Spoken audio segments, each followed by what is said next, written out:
इस्लामाबाद में हथियारबंदनि जो PTI सां तालुक़ रखंदड़ कैदियुनि जे वेन्स ते हमलो। PTI जे टिन MPA समेत केतिराई कैदी फरार थी विया।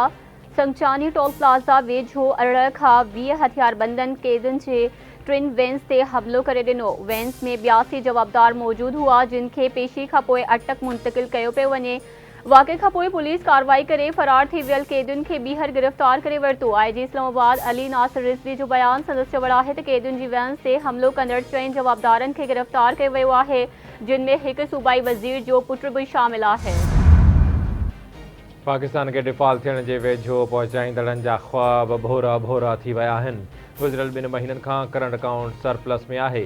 गुज़िरियल 3 महीननि जे दौरान नाणे जा ज़ख़ीरा रिकॉर्ड $8.8 अरब ते पहुची विया आहिनि। महांगाई जी शरह 38 मां घटिजी 6.9% ते अची वई आहे। बिजली वापदारनि जे रिलीफ जे लाइ IPP सां मुआहिदनि ते नज़रसानी शुरू थी चुकी आहे।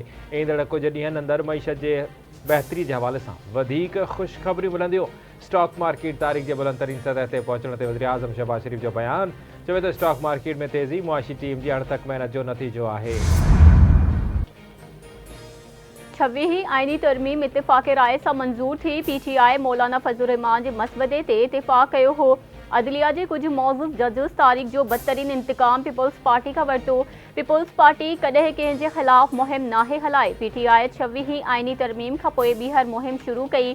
आलमी सतह ते PTI जे हक़ में मुहिम हलाई पई वञे। इहो सभु कुझु मिशन इसराइल ऐं मिशन गोल्डस्मिथ जो हिसो आहे। PTI बानी खे इसराइल जो एजेंट न चवंदुसि, हू इसराइली हुकूमत जो हिसो आहे। PTI जो झेड़ो पाकिस्तान ऐं हिन मुल्क जे नक्शे सां आहे। PTI वारा डिजिटल दहशतगर्दी करे रहिया आहिनि ऐं मुल्क अंदरि डफेड़ ऐं विराङे वारी एजेंडा ते आहिनि।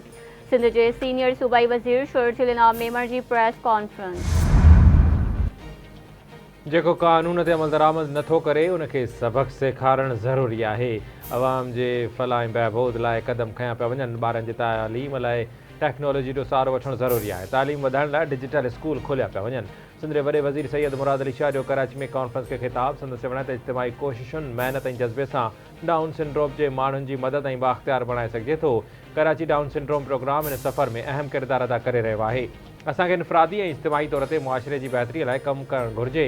सिंध हुकूमत डाउन सिंड्रोम जे शिकार ॿारनि खे मौक़ो फ़राहम करण लाइ संजीदगीअ सां कमु करे रही आहे। हर माण्हूअ खे वक़ार, आज़ादी ऐं मक़सद सां जीअण जो मौक़ो फ़राहम करणु असांजो मक़सदु आहे।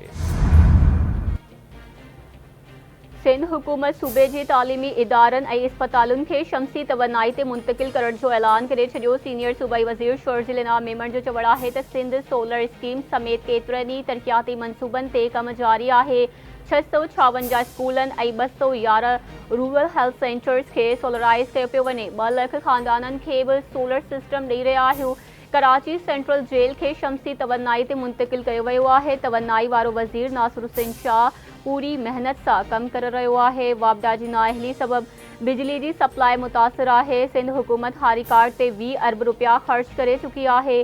ग़रीब हारियुनि खे भाड़, ॿिज या डीज़ल खपे त हारी कार्ड इस्तेमालु कनि।